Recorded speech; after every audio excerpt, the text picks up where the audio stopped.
Coming up on the Sky News Daily with me, Niall Paterson, Liverpool look set to win the league title this weekend in manager Arne Slot's first year in charge. So, who on earth is he?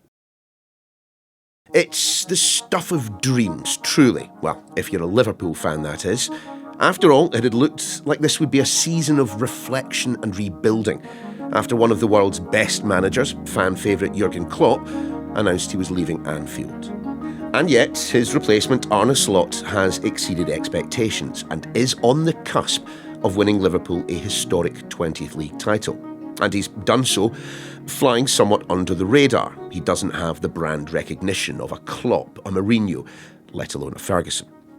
So as Liverpool prepare to lace up their boots, we thought we'd take a closer look at the man, once again bringing glory to Anfield. Here is Slot, speaking to reporters ahead of what could be a very good weekend for Liverpool fans. Everybody is looking forward to Sunday, but we know that there's still a job to be done. It's a nice game to look forward to, but it's also a responsibility we have. Our sports correspondent, Rob Harris, is back on the daily. Good to see you, mate. Liverpool, let's rewind to the beginning of the season. This was a club in a state of flux, wasn't it? This was meant to be the season of transition. Jurgen Klopp had left, had been at the club since 2015, was such a significant figure they had to replace, and in comes Arne Slot. Just remind us, what was Jurgen Klopp's record at Liverpool? It was quite impressive. It was. The fact he won it all. Yeah. The Premier League, the Champions League, the FA Cup, the League Cup, and the Club World Cup as well. But having arrived partway through the 2015-16 season, it took him until 2019 to win his first trophy, although that was the Champions League, was one of the biggest prize of them all. So he really set a trophy-laden legacy. So these were incredibly big shoes to fill from the get-go, weren't they? Yes, and it's always a challenge succeeding such a figure who's been there for so long and won so many titles. Manchester United, Arsenal, amongst the teams that have struggled to replace long-standing figures who've really helped to redefine and shape a club. So how are Liverpool doing at the moment? For those who are not glued to the telly every weekend or even down at the Kop, I mean, it's been a remarkable season for them. It has, and perhaps the Premier League table's burnt into some TV screens, or certainly the old-style ones, because they've been top since November of the Premier League. This was meant to be a challenging season, but it seems they're going to win the league at a canter. And, well, Liverpool fans would have been familiar with league titles throughout the 1980s in particular. This is not the modern Liverpool.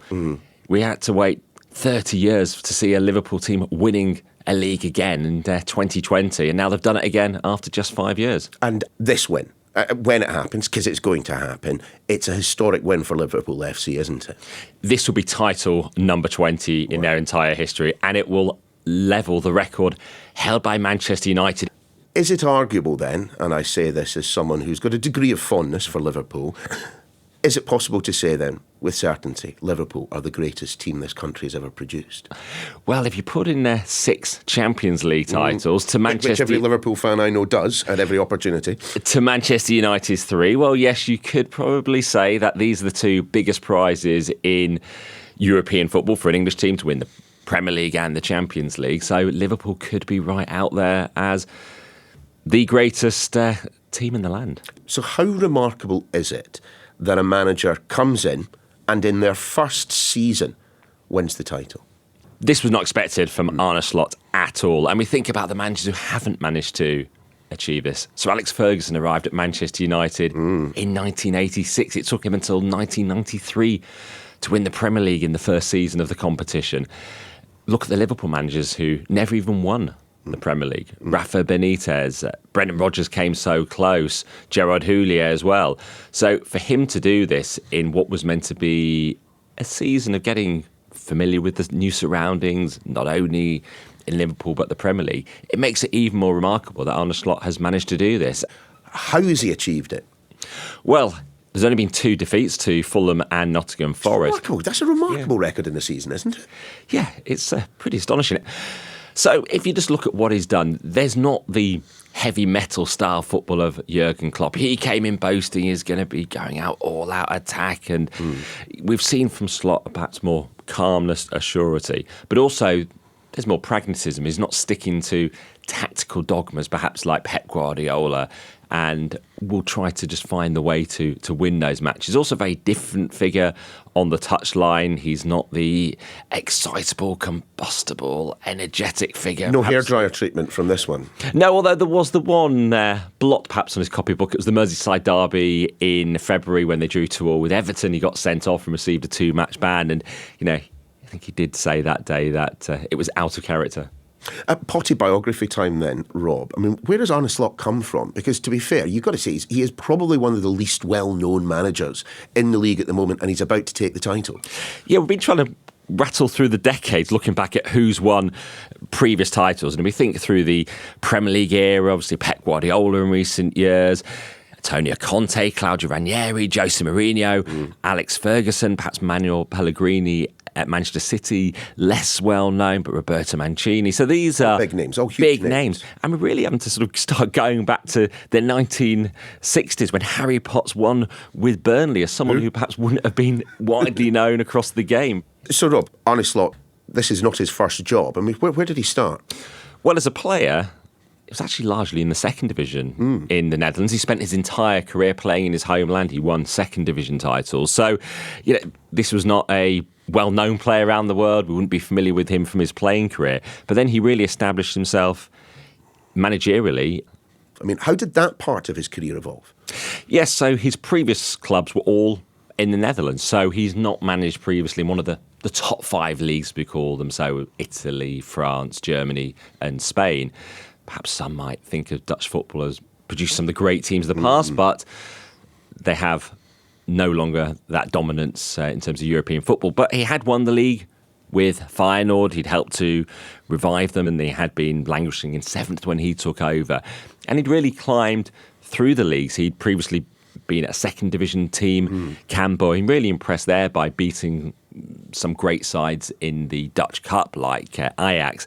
And from there, he went to AZ Alkmaar. In fact, he was fired because there was some issues over him already negotiating his move to Feyenoord. But he has built that track record of success in the Netherlands that earned him the job. And we will be back with Rob shortly. But let's try and find out what Slot was like right at the very beginning of his career.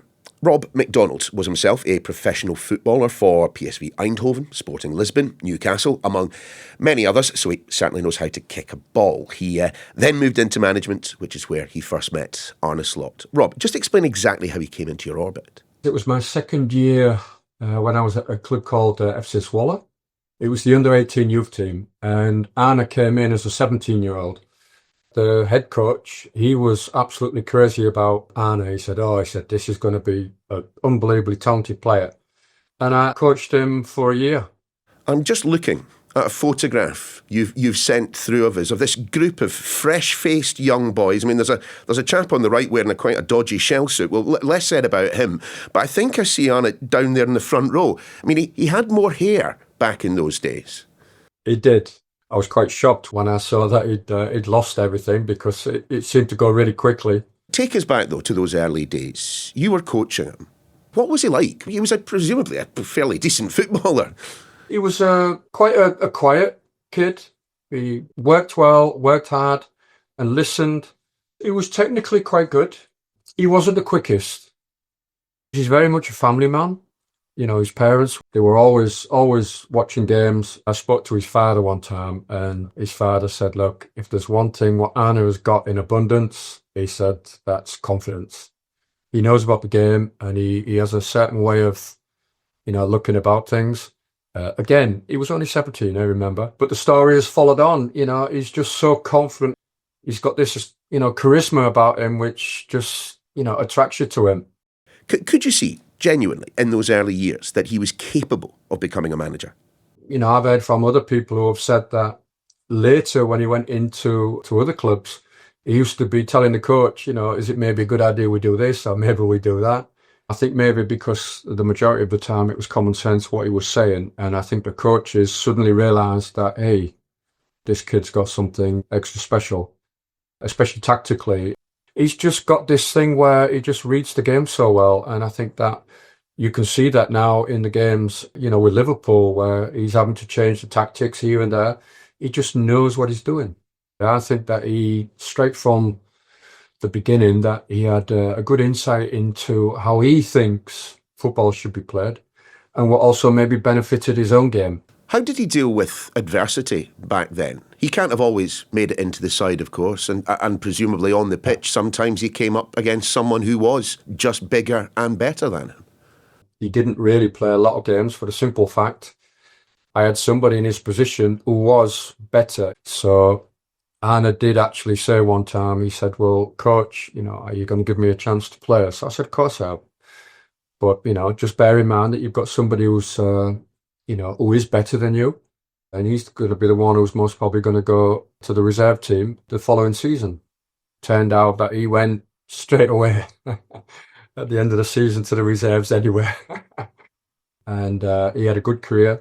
If you look at his career, I mean, he played something like, I think, 462 games and scored 100 goals. I mean, wow. That, for an attacking midfield player, that's good. It's incredible. It's incredible. A set of statistics. And from that playing career, what do you think he has taken into the role of manager? He gets on with people. It's a no-nonsense person. It's not somebody who's going to start shouting at you or screaming at you. He'll just say it as it is in a normal way.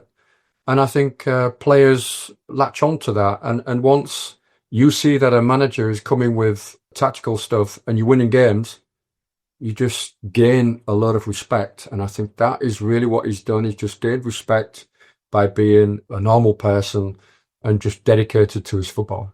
You sound proud, Rob. Definitely. I even said that to him when I saw him at Feyenoord. I was doing a game analyst with a game against FC Groningen, and he walked past me, sort of like looked back, said, "Hey, Rob." So he comes over and we had a bit of a hug, and I said, "You've done tremendous, Arne. Absolutely top notch." And I just said, "Well, you've certainly proved a lot of people wrong, and you've done yourself well." As someone who, was a helping hand for him at the very beginning of his playing career, if Liverpool win the league this weekend, I mean, there must be a little bit of you that goes, do you know what, I had a hand in that. Yeah, in a bit, yeah. Has been his first ever coach, and hopefully the way I played might have even triggered him to to think that way. So no, I'm 100% proud of him. No matter what happens, there will be champions. Let's be honest. But he's on to big things, and I want to see what he's going to do next season. I think it's going to be really exciting. Okay, so let's head back to the other Rob Harris. Just tell us how he's been received at Anfield. I mean, look, Liverpool fans, notoriously not backwards about coming forwards when they don't like you. Yes, I mean, he's perhaps a very different figure to Jurgen Klopp, who really very quickly endeared himself to the Liverpool faithful on Merseyside, with his character very much identifying with more sort of socialist beliefs, talking out politically as well. And I think we're seeing with Slot, it seems quite football focused. He's more restrained as a character, a bit calmer, less outward going in that sense. Whereas, we think as Klopp as this really energetic, brash figure who's enjoys often, ruminating on sort of matters more widely as well beyond football. You get the impression that he has not been overawed by the scale of the opportunity presented to him when he was invited to join Liverpool. That's exactly it. He's managed to slot in, no pun intended, seamlessly and calmly as well, and handling that big pressure on Merseyside. He didn't inherit a team that had just won the Premier League, so there were lower expectations. There was a sense he would have time to try to ease the club into this new era. But yes, we look at other teams around them as well.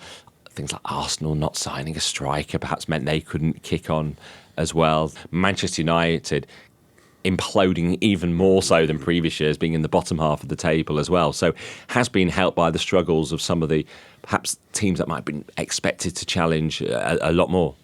Rob, just your personal reflections to conclude. Obviously, it's his first season at Liverpool and it's gone remarkably well. But right now, where would you put Slot in the list of great managers of our time? I mean, is he up there? This is one of those things that's so hard to assess, and whether the true verdict on Arne Slot can really only be after sort of several years at Liverpool. It's not to say he just inherited a great team from Jurgen Klopp, and little could go wrong. Look, Klopp didn't win the league in his last season. He only won it once in his entire time there.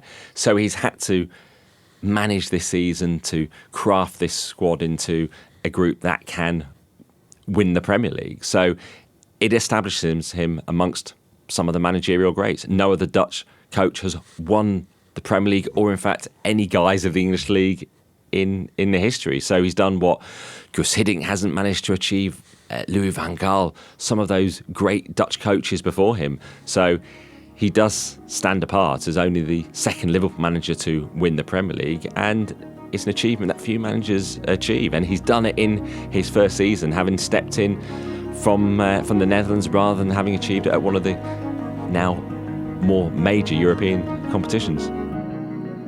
To find out how Liverpool get on, you can head to skynews.com or maybe even switch on your telly. Our colleagues downstairs at Sky Sports News will have the very latest.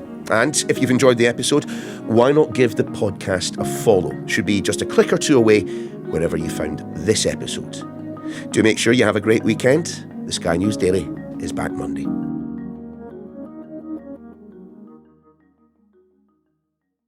You asked and we listened. The first 100 days of Trump 2.0 is almost over, but we're not done yet. So we're keeping the podcast going every weekday at 6 a.m. Join us to stay up to date with the latest twists and turns. For interviews and analysis. And stories from across the United States. You can listen to Sky News Trump 100 now, wherever you get your podcasts.